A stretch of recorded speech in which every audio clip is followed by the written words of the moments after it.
So what's up wrestle fans, welcome to WrestleX bulletin. तो guys welcome है आपका एक और नए वीडियो में। और इस वीडियो में हम लोग बात करेंगे टॉप 10 ऐसे AEW रेसलर्स के बारे में जो आने वाले टाइम में पेंटा, रे फिनिक्स, एलिस्टर ब्लैक और रूसेव की तरह WWE में आ सकते हैं। तो वीडियो में एंड तक बने रहना। और अगर आप WWE फैन हो तो चैनल को जरूर सब्सक्राइब कर लेना ताकि रेसलिंग न्यूज़ के साथ साथ ऐसी इंटरेस्टिंग वीडियोस आपसे मिस ना हो सके। और अब बिना देर किए स्टार्ट करते हैं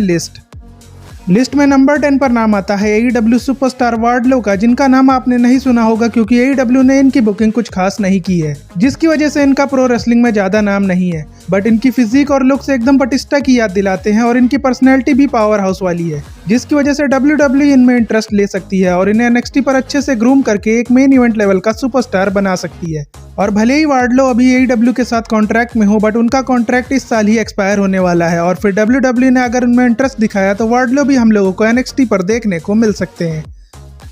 लिस्ट में अगला नाम आता है बिग शो का, जो AEW में क्या करने गए थे वो ना उनको आज तक समझ आया है और ना ही रेसलिंग फैंस को, क्योंकि बिग शो को AEW ने एज रेसलर साइन किया था, फिर उनसे कमेंट्री कराना स्टार्ट कर दिया और फिर उन्हें न्यू रेसलर्स का मेंटोर बना दिया गया। और अभी की बात करें तो बिग शो हिप सर्जरी के बाद रिहैब में है और कहने को तो उन्होंने 2021 में AEW के साथ कॉन्ट्रैक्ट साइन किया था, बट AEW उनकी इंजरीज की वजह से उन्हें ज्यादा यूज नहीं कर पाई है, जिसकी वजह से AEW भी बिग शो को नया कॉन्ट्रैक्ट नहीं देना चाहेगी। और अब बिग शो की भलाई इसी में है कि वो भी मार्क हेनरी की तरह WWE के साथ लेजेंड वाला कॉन्ट्रैक्ट साइन कर लें और ट्रिपल एच के साथ WWE के फ्यूचर स्टार बनाने का काम करें। और इसी वजह से बिग शो भी आने वाले टाइम में WWE में अपना रिटर्न कर सकते हैं।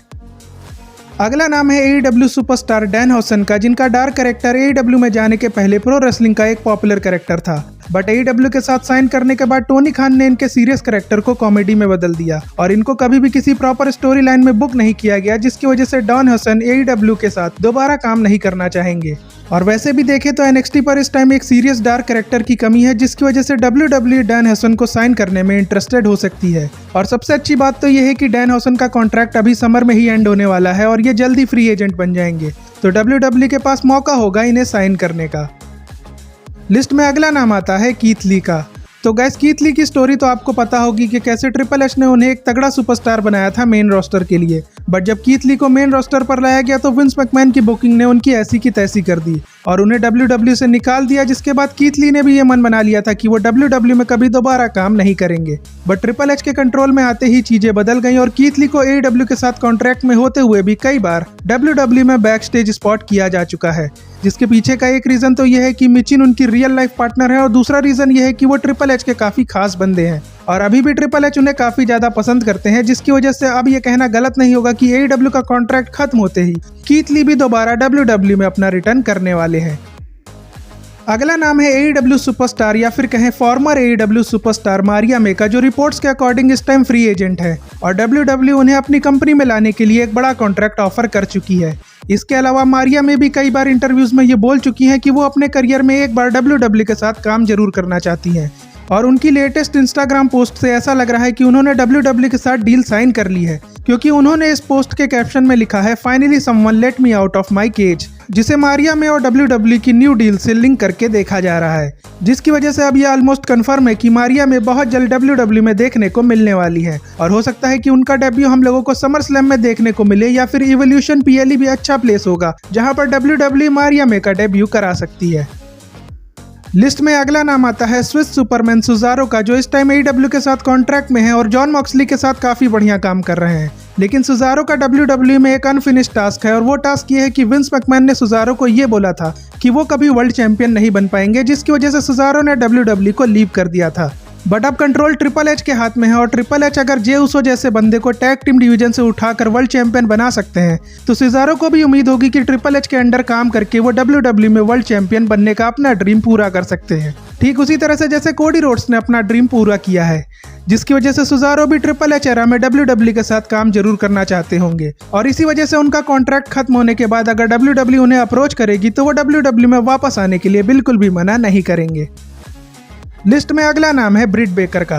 तो गाइस ब्रिट बेकर एक टाइम पर AEW के वुमेन्स डिवीजन का मेन पिलर थी, बट ये पिलर तब गिर गया जब AEW ने मर्सिडीज मोने AKA साशा बैंक्स को साइन कर लिया। ऐसा इसलिए क्योंकि साशा बैंक्स को टोनी खान ने पूरा क्रिएटिव फ्रीडम दे रखा है, जिसकी वजह से साशा बैंक्स वुमेन्स डिवीजन में सब चीजें अपने फायदे के हिसाब से करती हैं और इसी वजह से उन्होंने ब्रिट बेकर से चैंपियनशिप भी जीत ली थी, जिसके बाद से ब्रिट बेकर के करियर का डाउनफॉल स्टार्ट हो गया और इंजरी ना होने के बावजूद भी नवंबर 2024 के बाद से ब्रिट बेकर को AEW के शोज में नहीं देखा गया है, जिसका मतलब यह है कि AEW और ब्रिट बेकर के बीच चीजें अच्छी नहीं चल रही हैं और इसी वजह से ब्रिट बेकर का कॉन्ट्रैक्ट जैसे ही एंड होगा AEW उन्हें रिलीज भी कर सकती है और WWE उनमें पहले से ही इंटरेस्टेड है, तो ब्रिट बेकर के भी WWE में आने के काफी ज्यादा चांसेस हैं।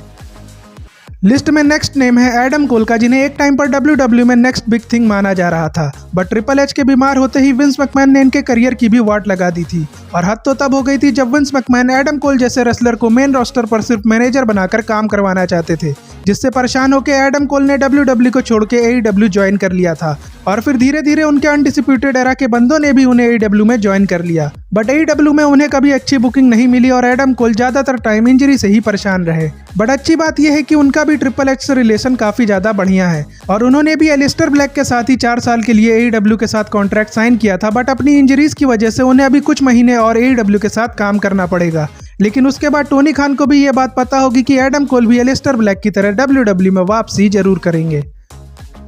लिस्ट में सेकंड नंबर पर नाम आता है क्रिस जेरिको का। तो गाइस, क्रिस जेरिको का इस लिस्ट में होना कई लोगों को शॉक कर सकता है, क्योंकि क्रिस जेरिको AEW के स्टार्ट से ही उनके साथ थे, बट अब शायद क्रिस जेरिको ने भी ये मन बना लिया है कि AEW का फ्यूचर उतना अच्छा नहीं है जितना उन्होंने स्टार्टिंग में सोचा था, जिसकी वजह से वो क्रिस जेरिको जो अपने इंटरव्यूज में पहले WWE को रेटिंग्स में बीट करने की बात करते थे, वही क्रिस जेरिको आज WWE की बुकिंग की तारीफ करते हैं और अपने इंटरव्यूज में ये बोलते हैं कि उनके WWE में आने की पॉसिबिलिटीज एंड नहीं हुई हैं, जिससे ये क्लियर है कि क्रिस जेरिको भी अब AEW के खाली स्टेडियम में परफॉर्म करके थक चुके हैं और वो भी कोडी रोड्स और CM पंक की तरह WWE में आके ट्रिपल एच के साथ काम करना चाहते हैं, जिसकी वजह से ये कहना गलत नहीं होगा कि वो भी अपना AEW कॉन्ट्रैक्ट खत्म होने के बाद WWE में रिटर्न करने के बारे में जरूर सोचेंगे। लिस्ट में नंबर 1 पर नाम आता है उस सुपरस्टार का जिसे हर WWE फैन जल्द से जल्द WWE में देखना चाहता है, और ये सुपरस्टार और कोई नहीं बल्कि है dean Ambrose AKA John Moxley, जो खुद ये मानते होंगे कि उन्होंने AEW के साथ दोबारा कॉन्ट्रैक्ट रिन्यू करके एक बहुत बड़ी गलती कर दी, क्योंकि कोडी रोड्स के साथ ही जॉन मॉक्सली का कॉन्ट्रैक्ट भी AEW के साथ एंड हो गया था, बट जॉन मॉक्सली ने AEW के साथ कुछ और साल काम करने का फैसला कर लिया, जो उनको अब भारी पड़ रहा है, क्योंकि भले ही AEW उनकी बुकिंग अच्छी करती है, बट फिर भी जॉन मॉक्सली का कैरेक्टर कभी भी डीन एम्ब्रोस के कैरेक्टर की पॉपुलैरिटी को टच नहीं कर पाएगा और इसी वजह से जॉन मॉक्सली का WWE में वापस आना ही सही रहेगा। बट जॉन मॉक्सली के कॉन्ट्रैक्ट को लेकर प्रॉब्लम यह है कि उनका कॉन्ट्रैक्ट 2027 में एंड होगा और उसके बाद ही डीन एम्ब्रोस हम लोगों को WWE में देखने को मिल सकते हैं, जो हम लोगों के लिए सैड न्यूज है। बट अच्छी बात यह है कि जॉन मॉक्सली अब फिर से AEW के साथ कॉन्ट्रैक्ट रिन्यू नहीं करेंगे, क्योंकि उनकी बॉडी AEW के ब्रूटल मैचेस लड़के काफी ज्यादा डैमेज हो चुकी है और WWE में वापस आना ही उनके करियर के लिए अच्छा ऑप्शन रहेगा, जो खुद अब जॉन मॉक्सली भी जान गए हैं, तो उनका भी WWE में रिटर्न करना एक तरह से पक्का ही है। और इसी के साथ ये लिस्ट यहीं पर एंड होती है, बट जाने से पहले आप चैनल को जरूर सब्सक्राइब कर लेना और वीडियो को लाइक शेयर करना मत भूलना। बाकी आपसे मिलते हैं नेक्स्ट वीडियो में, तब तक के लिए goodbye and see you soon.